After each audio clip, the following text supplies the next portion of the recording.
Hi viewers, welcome to universal talkies. ఇప్పుడు మనం ఈ వీడియోలో డిస్కస్ చేయబోతున్న టాపిక్ ఏంటంటే, బాలయ్య నటించినటువంటి 'అఖండ 2' నుంచి వచ్చినటువంటి 'అఖండ తాండవం'. దీని గురించి లిరికల్ వీడియో గురించి. అంటే ఈ 'అఖండ తాండవం' అనేది ఇప్పుడు ఏ రేంజ్‌లో ఉందంటే, బాలయ్య అభిమానులందరూ కూడా ఆనంద తాండవం చేసే రేంజ్‌లో ఉందని మనం చెప్పక తప్పదు. అంటే ఒక ముక్కలో చెప్పాలంటే చాలా ఎక్స్ట్రార్డినరీగా ఉంది. ఈ సినిమాకి మ్యూజిక్ చేసినటువంటి తమన్, అంటే గత కొన్ని సినిమాలుగా బాలయ్య సినిమాలన్నిటికి కూడా తమనే మ్యూజిక్ చేస్తున్నాడు. ఇప్పుడు తమన్ ఇంటి పేరు కూడా మార్చేయడం మనం చూసాం. ఇప్పుడు అందరూ అతన్ని నందమూరి తమన్ అని చెప్పి అంటున్నారు, లేదంటే ఎన్బీకే తమన్ అంటున్నారు. కాబట్టి ఈ తమన్ సారథ్యంలో వచ్చినటువంటి ఈ పాట ఒక రేంజ్లో ఉంది. తమన్ ఎంతో మనసు పెట్టి ఈ పాటని స్వరపరిచాడని, దాని బ్యాక్గ్రౌండ్ స్కోర్ అది చేశాడని మనకి తెలుస్తుంది. లిరిక్ వర్డ్ ఇది కానీ ఇవన్నీ కూడా ఒక రేంజ్‌లో ఉన్నాయని మనం చెప్పగలం. ఇప్పటికే ఈ సినిమా పట్ల ఉన్నటువంటి అంచనాలు మరింత పెరిగేలాగా ఈ లిరిక్స్ ఉన్నాయి. ఎవరో 'కళ్యాణ్ చక్రవర్తి త్రిపురనేనని', అంతకుముందు మరి ఆయన పాటలు రాసాడో ఏంటో నాకు ఐడియా లేదు గానీ, ఇది ఒక రేంజ్‌లో ఆయన రాసాడు. ఇక 'శంకర్ మహాదేవన్', 'కైలాష్ ఖేర్' వాళ్ళ గాత్రం గురించి మనం ప్రత్యేకించి చెప్పాల్సినటువంటి అవసరం లేదు. అలాగే మేకింగ్ వీడియో ఏదైతే ఉందో అందులో మధ్య మధ్యలో బాలయ్య బోయపాటి కానీ, లేదంటే బాలయ్య వేరే టెక్నీషియన్స్‌తో కానీ ఉన్న విజువల్స్ కూడా ఒక రేంజ్‌లో ఉన్నాయి. సినిమా పట్ల అంచనాలు మరింత పెరిగేలాగా ఉన్నాయని చెప్పొచ్చు. అంటే ఇప్పుడు రేపు రిలీజ్ అవ్వబోతున్నటువంటి డిసెంబర్ 5న రిలీజ్ అవ్వబోతున్నటువంటి ఈ సినిమాకి ఇప్పటికే విపరీతమైనటువంటి క్రేజ్ ఉంది. దాదాపుగా 300 కోట్ల పైన బిజినెస్ అంటే theatrical, non theatrical, satellite, OTT, Hindi, overseas, audio ఇలా ఇతరత్రా అన్నీ కలిపి థియేట్రికల్ రైట్స్‌తో పాటు మొత్తం 300 కోట్లకు పైగా బిజినెస్ చేసిందని చెప్పి మనం చూస్తున్నాం. అంటే ఒక ప్రాంతీయ సినిమా 300 కోట్లు బిజినెస్ చేయడం అంటే అది మామూలు విషయం కాదు కదా! పైగా బాలయ్య లాంటి ఒక సీనియర్ హీరో సినిమా 300 కోట్లు బిజినెస్ చేయడం అనేది ఎంత గొప్ప విషయం మనకు తెలుసు. అంటే బాలయ్య ఇటీవల కాలంలో వరుసగా విజయాలు సాధిస్తుండడం, అలాగే బాలయ్య సినిమాలన్నిటికీ తమన్ బ్యాక్గ్రౌండ్ స్కోర్ చేస్తుండడం, తర్వాత బోయపాటి శ్రీను నాలుగోసారి బాలయ్యతో జతకడుతుండడం, అంతకుముందు వాళ్ళిద్దరి కాంబినేషన్‌లో వచ్చినటువంటి 3 సినిమాలు 'సింహా' కానీ, 'లెజెండ్' కానీ, 'అఖండ' కానీ అసాధారణమైనటువంటి విజయం సాధించి ఉండడం. ఇలాగ ఇన్ని ప్రత్యేకతల దృష్ట్యా ఈ 'అఖండ 2' సినిమాకి క్రేజ్ రోజు రోజుకి పెరుగుతుంది తప్ప తగ్గడం లేదు.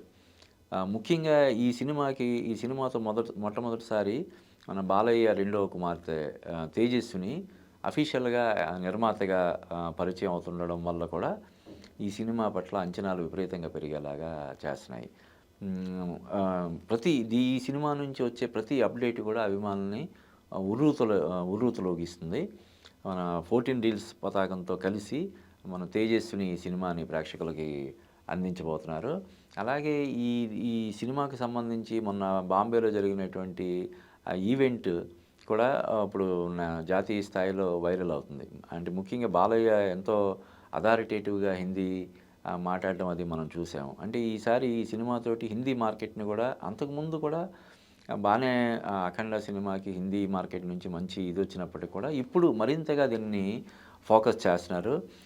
ముఖ్యంగా ఇటీవల కాలంలో సీక్వెల్స్ సినిమాలన్నిటికి కూడా ప్రేక్షకులు బ్రహ్మరథం పడుతుండడం మనం చూస్తున్నాం.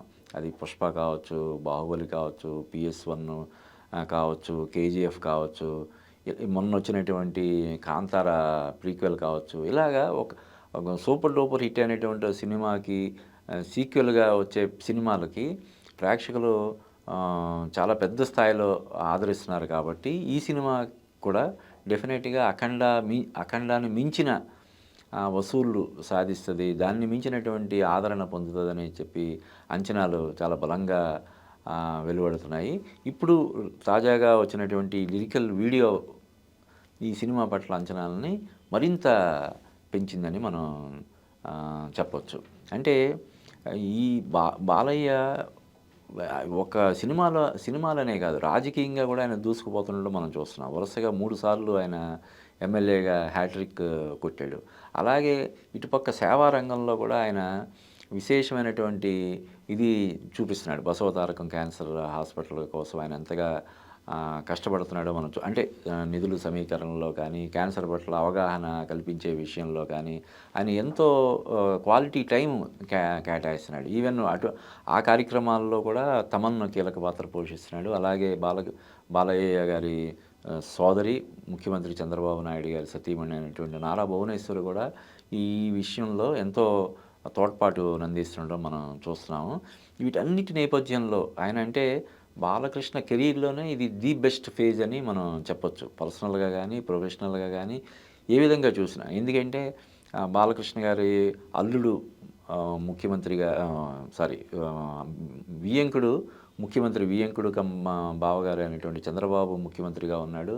అల్లుడు అయినటువంటి లోకేష్ మంత్రిగా చాలా ముఖ్యంగా ఆయన ఏదో మామూలు మంత్రి అలా కాకుండా మన ఆంధ్రప్రదేశ్‌కు పెట్టుబడులు తీసుకురావడంలో ఆయన చాలా కీలక పాత్ర పోషిస్తున్నాడు. ఆ విషయంలో తండ్రిని మించిన తనయుడు, లేదంటే తండ్రికి తగ్గ తనయుడు అనిపించుకుంటున్నాడు. లక్షల కోట్ల పెట్టుబడులను తీసుకొస్తూ ఒక 20, 30 లక్షల మందికి ఉపాధి కల్పించడం కోసం అక్కడ జరుగుతున్నటువంటి కృషిలో ఆయన ఎంతో చాలా కీలక పాత్ర పోషిస్తున్నాడు లోకేష్. అలాగే ఇంకో అల్లుడు భరత్, తేజస్విని భర్త పార్లమెంట్ సభ్యుడిగా ఉన్నాడు. ఆయన స్వయంగా ఇప్పుడు ఎమ్మెల్యేగా ఉన్నాడు. అంటే ఆయన కావాలనుకుంటే మంత్రి పదవి కూడా ఆయన సునాయాసంగా వచ్చేస్తుంది. జస్ట్ సార్ నాకు మంత్రి కావాలనుంది అని చంద్రబాబుకి ఒక మాట చెప్తే మరుసటి రోజు ఆయన మంత్రిగా ప్రమాణ స్వీకారం చేసే ఇది ఉంది. అయినా సరే ఆయన మంత్రి పదవి అనేది ఆయనకి నాకేం పెద్ద ఇదేం కాదన్నట్టుగా ఆయన ఎప్పుడు దాని మీద దృష్టి పెట్టలేదు. ఎమ్మెల్యేగా అది కూడా తెలుగుదేశం పార్టీకి అప్పుడు రాజకీయంగా అక్కడ బాలయ్య ఇది సపోర్టు అవసరమైన నేపథ్యంలో ఆయన రంగంలోకి దిగాడు తప్ప ఆయనంతటా ఆయన ఎమ్మెల్యే అవ్వాలని కోరుకొని ఉంటాడని నేను అనుకోవట్లేదు. కేవలం తెలుగుదేశం పార్టీకి మరింత జోష్ తీసుకురావడం కోసం అప్పుడు జరిగినటువంటి ఎలక్షన్స్లో ఆయన ఎమ్మెల్యే గెలవడం, తర్వాత మన వైఎస్ జగన్ ఒక సునామీలాగా 151 సీట్లు సాధించిన టైంలో కూడా ఈయన ఎమ్మెల్యేగా గెలవడం. ఎంతోమంది